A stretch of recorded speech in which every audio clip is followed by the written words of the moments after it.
this is going to be a rowdy bunch of, adults that behave like teenagers, including myself. And I'm so psyched to have you on here, Tiffany, and you too, Maddie, because, for those of you who've tuned in to our discussion today, both Maddie and Tiffany are super talented therapists, and work with lots of different people who are either parents of kids or teens who are coming back from college, and teens who are struggling through this. And really the desire to talk to you today about teens has come from just an interest that people at Youth Score Practice have had, that people who've attended previous webinars have reached out and said, hey, can you talk about teenagers?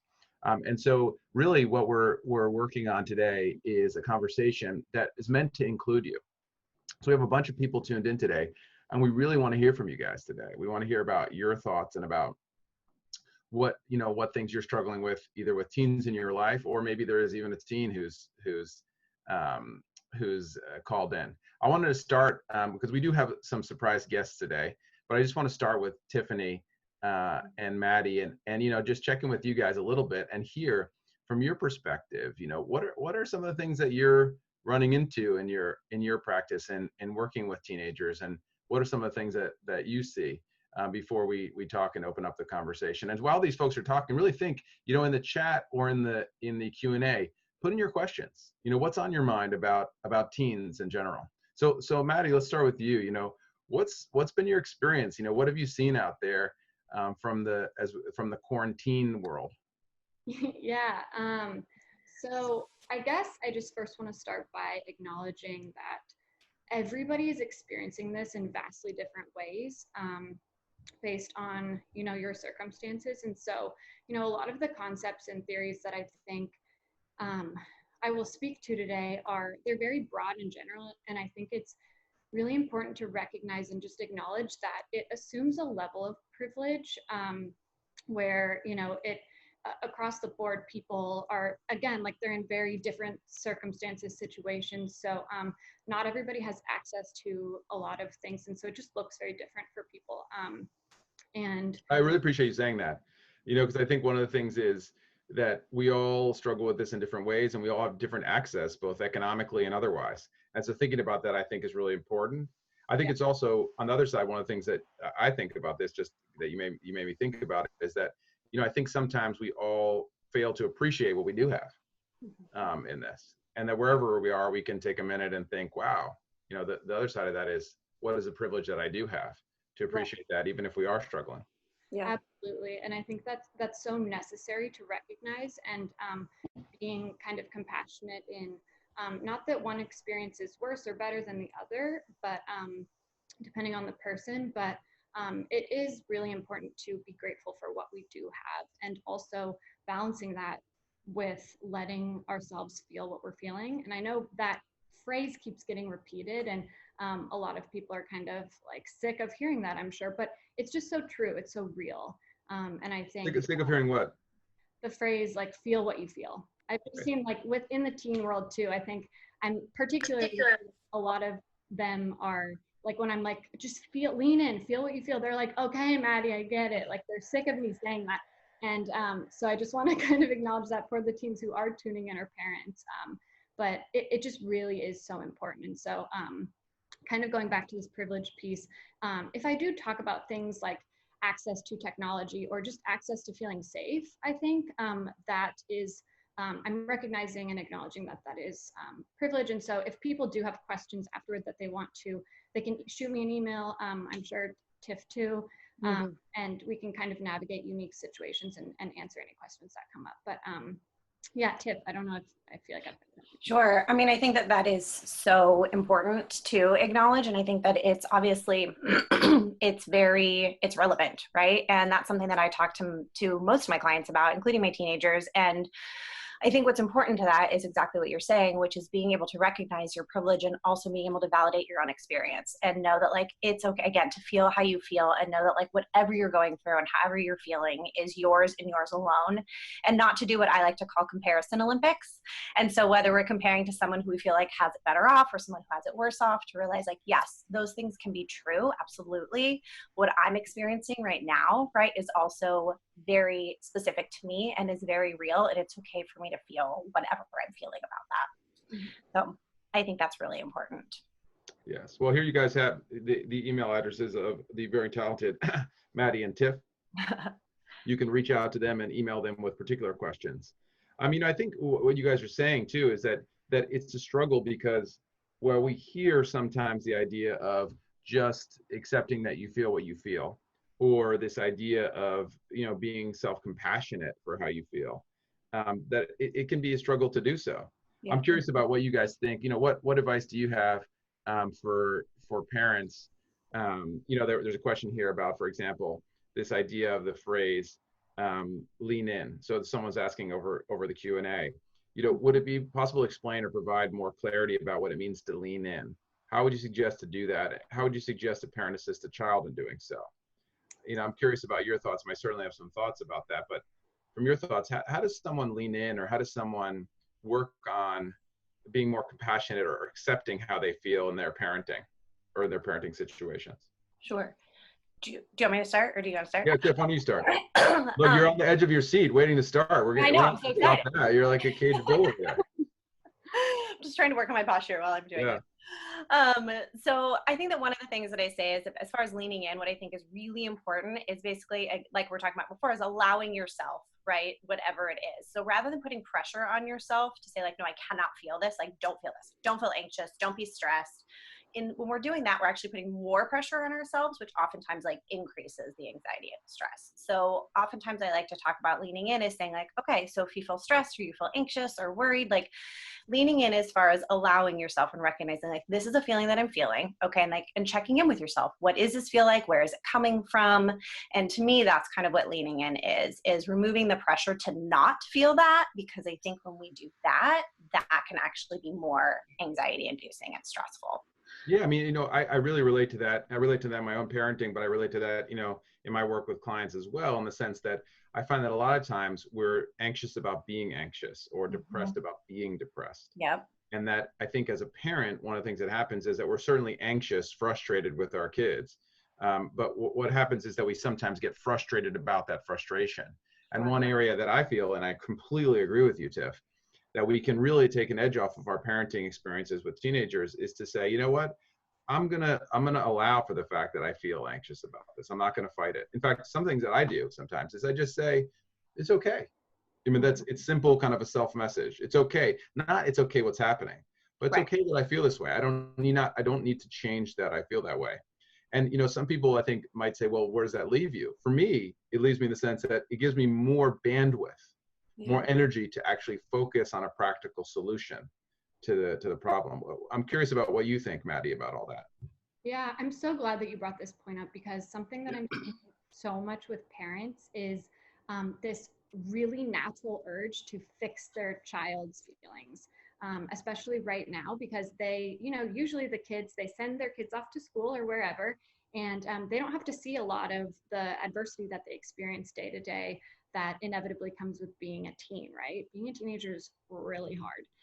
And so not only being around them 24/7 now and seeing every little micro feeling or difference in their behavior, you know, that really puts a lot of pressure on parents. And it can be so much more difficult for them to navigate. And so a lot of the work that I've been doing with parents is just helping them to sit with their child's feelings.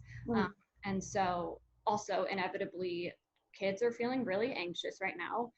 They're feeling really bored. And so all of the emotions that they're feeling maybe day to day are intensified, or maybe they're not, but in a lot of circumstances they are. And so I think helping a parent manage their own feelings in response to their child's is so important, and allowing themselves to model sitting with those feelings will help kind of translate to the kid as well, or the young person as well. Yeah, it's, you know, what you're saying speaks to me, because the question, I think, you know, from this participant, who I think it's a really great question about, you know, what it means to lean in, I think it could be taken two ways. I mean, I think one of the ways that we're taking it is the way that Tiff, you and I were talking about leaning into our own feeling. And I think, Maddie, you're also bringing it in, leaning into your kids' feeling, right? And saying, you know, what I'm going to try to do here is to figure out a little bit more what's happening. You know, there's a quote that I sometimes quote from this football coach, Urban Meyer, who said, you know, don't get furious, get curious. And so I think, you know, when we're furious with our teen, to be able to see if we can move that furious attitude to a curious one. In other words, asking ourselves what's really happening. Mm-hmm. And I think that can be super helpful for bridging that frustration. It's really asking ourselves what's going on for this person and finding ways, which is tough, to ask kids questions. There's another question here along those lines that I'm really loving. By the way, to everybody who's participating, this is already one of our most lively conversations, in the sense that you all are chiming in, and I really appreciate that. We all do, Tiff and Maddie and I, because while we can certainly talk about our experience working with clients in general, or parents or teens, where these are really valuable, these discussions are where you all chime in and ask questions, and there's a lot of questions coming through. There's another one here that ties into this conversation. It's about someone's son who, this was a pretty tough, already a tough year of high school for my son. Now he's especially avoiding a lot of schoolwork, and without telling us, though he knows we know. Advice? He doesn't want to talk about how he's feeling. His anger and anxiety comes out sideways instead. So what about those teens, the ones that are, experiencing a lot, but kind of, shut off? We sometimes in our family call it turtling, is where we, hide for various reasons. So, those that are turtling, those that are in their shell for whatever reason, what do you guys think about that? What are some ways that parents can talk to teens to help them to really talk more about what's happening? Yeah. I think that this is another really important point for parents, allowing their kids, rather than wanting to fix, again, kind of going back to this idea of wanting to fix their kids' feelings, letting them process it and navigate that on their own. That's how we build resilience, and that's how we build our, skills and tools that we know to manage our own emotions. And so right now, parents do have a little bit more access to their kids and their kids' feelings. So the natural inclination is to jump in and fix and to help and to solve for them, when really so much of it is about letting them feel what they're feeling and then letting them kind of process that and learn how to get through it on their own. But then I hear on the other side, as a parent, you want to, provide the space and support to allow them to kind of come to them, talk to them, whatever it is that's going to help them get through it. But I think it's really, it can be really helpful for a child to just know that their parent sees them, they hear them, and that they can talk to them. And so just, balancing, letting them have their own space and navigating their own issues on their own and trusting that they will. And then also asking questions, right? And just acknowledging where they are. Mm-hmm. And Tiff, thoughts about that? No, I mean, I think that what you were saying, Maddie, is absolutely true. I think that giving the teenagers a space to kind of feel what they feel. I know we've said this, feel what you feel, a million times already just during this time, but that's huge. I also think that modeling can be really helpful as a parent, right? So as a parent, you're stressed, your child is also stressed. We can, as a child or as a parent, be sometimes avoiding, right? Not wanting to talk about it. So sometimes I do think it can be helpful to just kind of model, even as a parent, like, man, this is really hard. I'm having a tough day too. So even as simple as that, just to kind of give your teen or your child permission to know that it's okay, right? It's okay to be having a hard time. And it's also okay if you don't feel like talking about it right now. And even being able to model that and saying, like, sometimes I have a hard time kind of expressing how I'm feeling, and it is hard for me. Just to kind of even, I think it allows, oftentimes the other person, so your teenager oftentimes in this case, to know that it's okay to feel how I'm feeling, and it's also okay to sometimes have a hard time expressing it. Mm-hmm. I have one more little tip that maybe would be helpful to add. We love tips. Give them all. Short, quick tip. Thinking about it as process over content can be really helpful. So when a kid or a teen, young person is acting out, like turtling, for example, acting out, that's not acting out, but if they're doing a behavior that you're concerned about or you don't necessarily like, checking yourself, and rather than reacting to the behavior, recognizing, and like the content, recognizing why they're doing what they're doing and acknowledging the process for them. So rather than saying, like, why are you just hiding in your room? You're totally isolating yourself, blah, blah, blah. Recognizing, okay, they're probably doing this because they feel difficult feelings right now. And so acknowledging those feelings or asking questions about those feelings rather than kind of reprimanding them for the behavior that they're engaging in. Absolutely. Yeah, look, one of the things that you guys are talking about, that we talk about in a lot of our discussions and our webinars, is, you know, with almost everybody, it's all about ignoring the bad and reinforcing the good. And it's really difficult with teens because sometimes the bad is really difficult to ignore. But the basic principles of behaviorism remain the same. When someone does something that you want to see, it's reinforcing it, and and doing that with your words or your actions.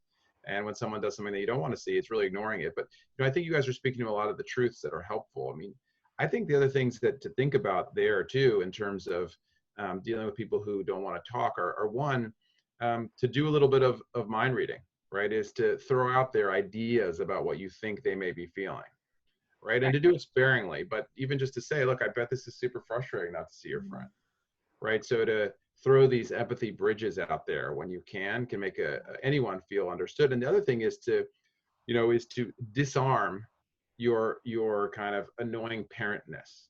And there are lots of different ways to do that, but I mean, one of the ways to do that is just to kind of narrate what you're doing. Say, look, I know this is annoying, me, you know, creating these limits for you, or like, look, I know this sucks, but this is sort of what I have to do, for whatever purpose. So kind of giving some context to your teen.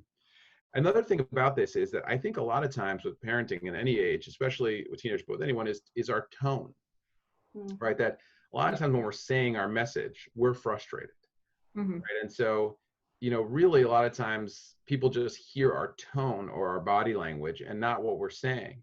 So making sure that we're working on our own self-regulation in the way we talk to our kids, and being able to work on using whatever it is that helps us, breath, self-talk, mindfulness, but to even timing, to calm ourselves down before we have these conversations.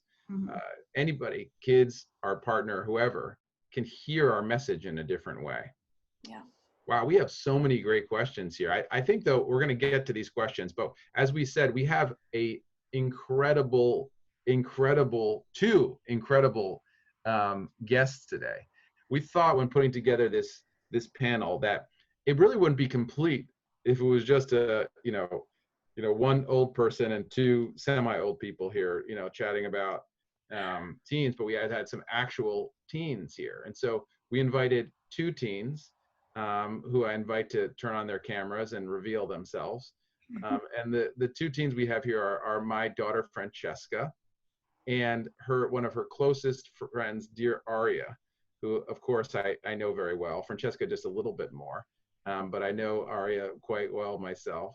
And I'm so delighted to have you guys here because, you know, there's just such a mystery for people, even dealing with their own kids, about how peeling the curtain back. And so, you know, here you guys are able to give us a perspective on things. So welcome so much. And, you know, you guys know that, you know, we've prepared some questions for you guys about this. And we just wanted to check in with the group here too. You have a chance to ask now, not only some people who work with teens and coach teens and work in therapy and other settings with teenagers, and with parents and doing parent coaching and et cetera, but you have a chance to actually, you know, ask some questions to some teenagers here who are going to be incredibly honest about their experience.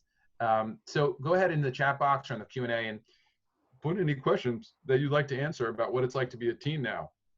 I'm going to actually turn the conversation over to Tiff and Maddie to ask these lovely teenagers some questions and to get the conversation going. And I'm going to be looking at the chat here to hear what questions, so I can filter some other thoughts and questions back to this group. So I'll turn it over to Tiff and Maddie now. Okay. Hi.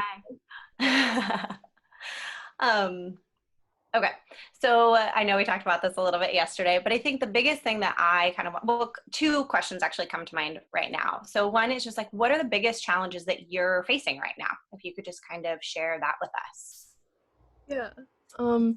So personally, I would say that the biggest challenge is just not being able to spend time with other kids my age. I'm constantly with family, and sometimes the feeling of being alone is there. And also just there's a certain pressure, I feel like, to pick up something new or to do something big with all of this time we have on our hands. That's another challenge that I've been having. Sure. Sure. I think that that is really hard. And I think that that's also like, so when that comes up for you, actually, I'm curious, right? So when the idea, when you're like on social media or people maybe are showing like how they're using that time, right? And so that feeling of how am I using this time comes up, what do you do? How are you navigating that for yourself right Usually when I start to feel that way, I try to either turn off my phone or actually start something new. I've been making a lot of art or writing, working on my photography. So just preoccupying myself. And it can be both like inspiring, but also the comparison can get a little tough. Sure. That's really hard. Yeah, for sure. Um, For for me, I think I'm just trying to stay in the moment as much as possible and doing things that, help me feel grounded and doing things that help me, not get too ahead of myself. So whether that is, going outside as early as possible, I've noticed that that really helps, to leave the house, even just for like 10 minutes, because that really influences how I like my mindset for the rest of the day. Okay. Sure. That can be really helpful. And I think it's challenging at this time, right? Because as far as social distancing is concerned and staying inside, right? I think going outside for a few minutes a day, that's awesome. I love that you're doing that. I think that's such a great way to kind of, like you're saying, decompress. It can be very mindful. I think that's awesome. Nice. I have kind of a follow-up question for both of you. What have your parents done, or maybe what haven't they done, that has been helpful when you're feeling these tough feelings? Gonna make me look good here, Frank. Well, personally, I feel like being in quarantine it causes me to go through a range of emotions throughout the day. It's never like a stable, I feel this way. And so I just feel like my parents have been super supportive throughout that. Just being there and maintaining like a balance of space and also support is really important. Nice. So kind of speaking to what we were talking about earlier, it's helpful when they give you that space to kind of be by yourself or do whatever you need to do, but then also kind of allowing you to feel safe in talking to them about things, it sounds like, as well. And what do you think, if I can kind of ask one follow-up question, specifically, how do they respond to you when you do talk to them about these things in the ways that are helpful? I think it's so important, when, you sit down your child and you're like, what's going on? You really ask the kid, before imposing like your own feelings, like what's going on for you and what do you need? What can I offer? How can I support you in the best possible way? Because that also creates like a judgmental, like, open listening environment. Yeah. Nice. So you like to feel like, yeah, you have that open space to just kind of be where you are.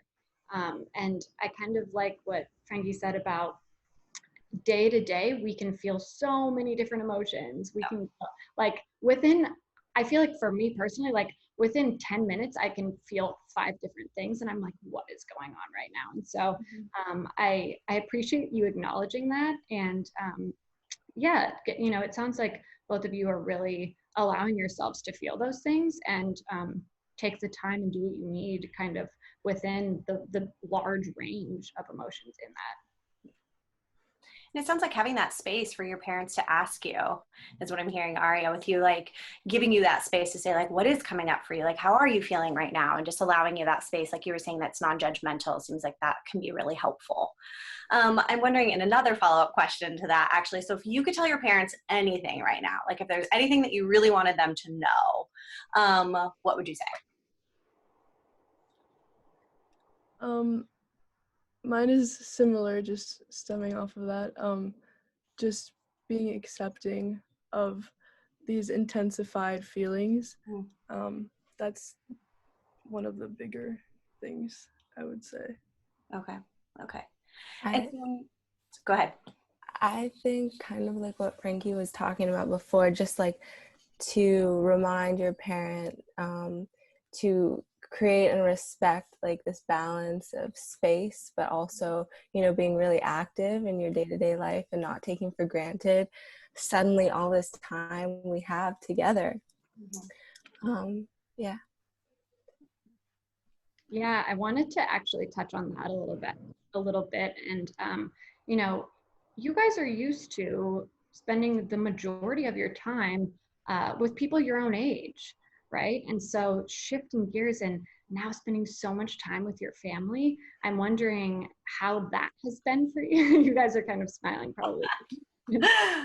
um, so yeah, how has that been for you? How have you navigated that and managed all of that?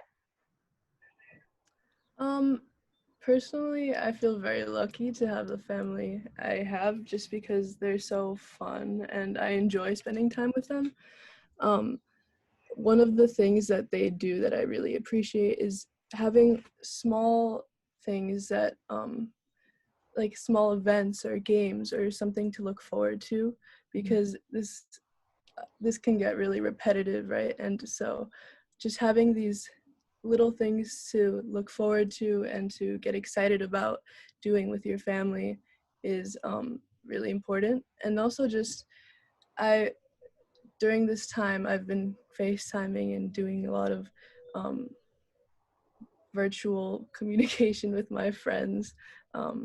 So just finding the balance between family and still communicating with your friends. Yeah.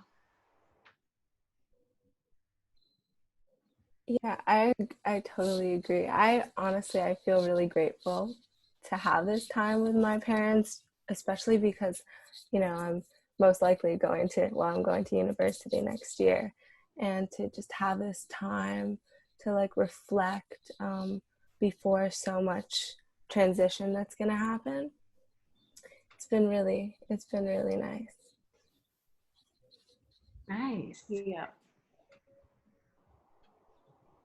So just following up on what, the questions that people are asking, I guess, what, some of the people who are chiming in are really having they have adolescents or teens that are younger than you guys, perhaps not also having the outlook that you do.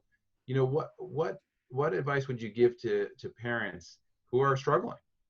Parents whose teenagers are, not in a good place, or really having difficulties during this time. I'm curious about what you guys think you would say to parents to help them in communicating with those teenagers.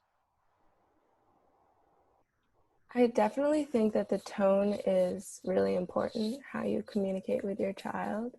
And also just like reminding them that, there's a beginning, middle, and end. It's always great to, feel reminded, because we forget so often. Yeah. And just talking it through. Yeah.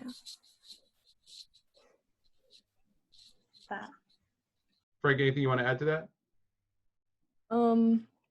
I agree. I would say the same. Yeah. We have a question here that, I wanted to pose to everyone here, because it's a really interesting one, from the chat here, which is, how do we help teens that aren't on social media or don't use social media a lot to stay connected? And I guess actually one of the other questions is, because, most teens are, and Frankie spoke about this a little bit, how do we help teens to moderate that? To be able to use social media, but to do it in a way that's, healthy in some ways. So I guess there's two questions there. One is, for the teens that aren't using social media, how do they stay connected? And two, if they're using social media, how do they, or video games, we're avid video game players in our house. How do you moderate that? Let's start with you guys, with Tiff and Maddie, and then we'll move back to our teen panel to comment. Maddie, do you want to start? Sure. I think, yeah, this is such a common question coming up, right? And I think making sure that you are using whatever you're using with intention is really important. So if you want to have some time of mindless video gaming, go for it. That's fine. But just make sure that you are knowing that you're doing it in that way going in. And then, of course, trying to limit that if it is kind of a mindless, just zoning out,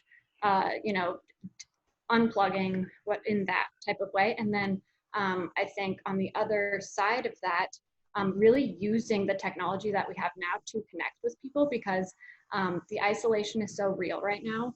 And so screen time is inevitably going to be increased, but making sure that, if you are going to be on screens for an increased amount of time every day, setting time, if you're going to watch Netflix, maybe utilizing Netflix Hangout and watching a show with a friend, or if you're going to be scrolling on TikTok, maybe using it as an opportunity to do a TikTok dance with your friends, things like that. And so, Frankie, you're smiling. I don't know if I'm using the lingo incorrectly, but I've been corrected a lot in the past few weeks, so I feel like I'm pretty good now. But or like playing video games with people, like Fortnite, you can connect with friends and play with them. So just being really intentional about your usage with social media and technology in general. Personally, I think that your comment slaps, I think it's totally valid. Sick. Thank you. Thank you for doing that. I really do. And thanks, Maddie. That was awesome. And I'm probably going to get the lingo all wrong too, so feel free to correct me at any point. What I'm hearing too in the other part of the question, right, of people who are maybe not using social media as much to engage maybe with their friends. I often talk about like this being a time to be creative as far as that's concerned. Like, when do we talk on the phone, right? So is there someone that they can call on the phone and have a conversation with to kind of have that social interaction? Because I think that the socialization, right, the social media is tricky because it's so easy to just be engaged in that all the time and then feel like, okay, I'm losing my teen to social media. And then it sounds like there's the opposite end of like, no, they're not engaging in social media at all and they're feeling really isolated and really maybe bored as well. And so I think that if there is not social media, like Maddie, I think what you're saying too, like if there is the ability to watch Netflix and doing like the Netflix Hangout, which is where you kind of like chat about it right on the side while watching a movie together, or like you said, like calling somebody, playing games with the family, which is something that I know the two of you were talking about earlier, right? So it's still engaging in socialization, even if it's not social media, I think can be really helpful. So this is a time I think that families have to get really creative on how to engage with their kids in a different way. So it may not be necessarily, again, socializing and like texting with their friends all the time, but they have now an opportunity to spend more time with parents, right, and siblings, or call people on the phone if that's an option for them. And I think that, again, depending on, I think, the situation, if there are, like at my particular apartment, everyone stays inside their little space, but if I go to like, throw out the trash, just like saying hi, like engaging in any sort of, socialization right now, I think is important. I feel like that's like a silly example, but honestly, I think even that can feel really good in the neighborhood. Yeah. So what are the things that what are the things that you think that teens can do to stay connected, right? Like, what are the things that you're doing or other teenagers can do to stay connected while still socially distancing? I think honestly, writing letters is so underrated. Like sometimes what is that? Writing letters, like with a pen. Oh. Like sometimes me and Frankie will actually like write each other letters, and it's just so nice, to like get a letter on your doorstep and just open it and read it. But I definitely do think that, interacting on, online on social media, that it has to be, really intentional, like, FaceTime and like bake cookies or like, if you're worried about something, just talk about it, have a conversation, like voice your concerns. I think, Aria, that idea is fantastic. And I think a lot of parents, when they hear that, think, wow, my teenager will never do that. But you'd be surprised. And I think that being able to just try it. I mean, I think many teenagers, other than Aria, haven't written a letter actually. And so, going through that and going through the process with them is something that this rare opportunity allows. We have one question I want to make sure that we get addressed here, because it's a real one, and it's one that I think a lot of people are facing, and it's turning towards less kind of the mindfulness and the social part of this, but some of the real and the scary parts of what we're going through. And so someone asked, how can teens deal with the anxiety about returning to school whenever that happens, and being potentially exposed to COVID if a vaccine hasn't been developed by then? So let's start with Maddie there. What are your thoughts about that? How can teens deal with that anxiety about returning to school and potentially being exposed to COVID? Yeah.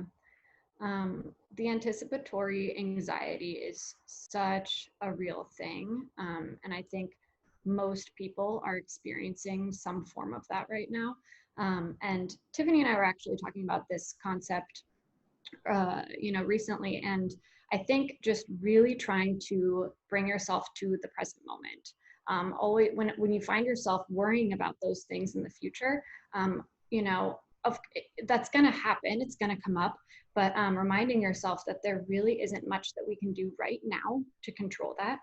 We can think about maybe how it's going to look with socially distanced school and how it might be different, but ruminating and dwelling on that is only going to fuel the anxiety. So trying to bring yourself back to the moment and letting yourself feel the feelings, but then kind of trying to gently redirect your attention to something else while your body kind of processes those feelings, I think is something that's so helpful. But also I just want to emphasize again, like it's really scary to think about, and it's really uncomfortable, especially because we have virtually no control over what that's going to look like. As far as, potentially being exposed to COVID and when there isn't a vaccine, I think same kind of answer would apply. We can take all of the necessary safety precautions that we can and try to be as careful as possible. If that does happen though, dealing with it when it does and being smart about that is kind of what we can do. Yeah. Yeah, I mean, as you're talking, I'm thinking about something I sometimes say to clients about this, where it's like, look, what do we do to actually combat the real virus? We wash our hands and we put on a mask. So when we think about our anxiety, we should do the same thing. Like we should sanitize, we should be putting Purell on our minds, right? So when we start to feel this way, we can't make the anxiety or the arousal, the physiological arousal, go away. We're going to feel those things, right? We're going to feel our heart race. We're going to feel sometimes shortness of breath. Many people felt that at the beginning of this, and that's going to happen when we all start to return to school, and to work. But the idea is to be able to, as you're saying, Maddie, acknowledge that that's normal, and also to learn, from people like myself or Maddie or Tiffany or others, practical ways to implement a relaxation response or a resetting routine, right? So learning breathing techniques, and also self-talk and other cognitive restructuring techniques that help you reappraise or think differently about what's happening in your body can really be helpful. I want to see actually if our panel of teens who are so polite, look at these teens who have muted themselves. Not only do they have fantastic, colorful backgrounds, but they just so politely mute themselves when they're not talking.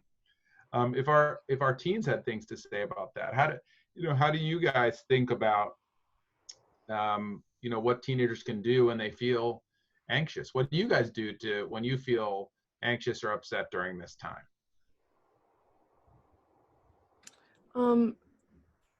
Personally, I try as much as best to concentrate on what I can control and try to stay in the moment as much as possible, because it can be really easy to get bummed about when you start thinking about all the things that you're missing out, like graduation and prom, but really we don't have very much control over that. So just trying to stay focused on what you can do is important. Right. So being able to bring your attention back to, and this goes to what Maddie was saying too, right? Just to like refocus in those moments on the things that you do control. Yeah. And also I think it's important to like manage your expectations and like to like be open to, that, what we hear now is probably going to change, and be open to flexibility, and also like not to ignore all these feelings we have, because like if you ignore them, they're not going to go away. So just to like address them and work through them. Yeah. Also really good advice. I mean, I think that the two take homes from our teen panel, I think, are ones that we can all grab onto. One is to control what you can control and refocus your energy and your time on what you control. And the other one is to really not ignore your feelings, that we have a tendency sometimes to suppress or push down things about how we feel rather than to talk them through, and to really address them or to learn to accept them. I love those kind of two take homes from our excellent teen panels. I wanted to throw it out to the whole panel because we only have a couple minutes to see if there's any closing thoughts we have from anyone here or added ideas that came up before we start to wrap up. I just want to add one thing. I love what both of you said. First of all, I think it's so great. I think the control piece is huge, right? Controlling what you can. I think as well as when the anxiety comes in about something that's happening in the future, right? So that anticipatory anxiety, I think also that can feel so overwhelming. So I think, like Maddie was saying, bringing it back to the present and kind of like chunking the time that we even allow ourselves to be thinking about that, right? So if potentially going back to school is happening 3 months from now, coming back and saying like, okay, this week, like what's going on this week, right? And how can I kind of like take that and like chunk that time, right? And thinking about it can be really helpful. The other thing that I like to talk to people about a lot is almost like a train visualization, right? So those thoughts or those anxieties that are coming in, we can't necessarily control, them coming into our mind, but we control what we do with them, right? So when the train's coming in, it's almost like, okay, here's that like anxious thought. It's coming in, it's here. I notice it. I recognize how I feel, and then I'm kind of letting it go. So sometimes I like that visualization, especially when those like anxieties are coming up about the future. I love what both of you said. It's a great image. Folks, we all have the train's coming by, and you have a choice of whether you want to get on the worry train. And so you can just decide to watch it and not get on. I wanted to thank everybody. Oh, here, look, we have some advice from teens up on the wall. Good, David, always with the excellent clutch slide at the end. Here we have some quotes from our teens. So you can take these with you, and hopefully they'll help you to accept what's going on, and also to work on the things that you can change. There's always a beginning, middle, and an end. So thank you so much, our dearest teens, Frankie and Aria, for coming on. Thank you so much, our excellent therapists, Union Square Practice, compatriots, Tiffany and Maddie. It's been a pleasure to have you guys in this excellent discussion. And I really just want to thank everybody who tuned in, but also who participated. This has been a discussion, thanks to our teens and thanks to our panel, but also thanks to you for coming in. So we hope you have a wonderful week, and all the best to you and your teens in the rest of this year and the next academic year. We'll all be going through this together, and we'll hope to see you next week on our Union Square Practice online discussion. Take care.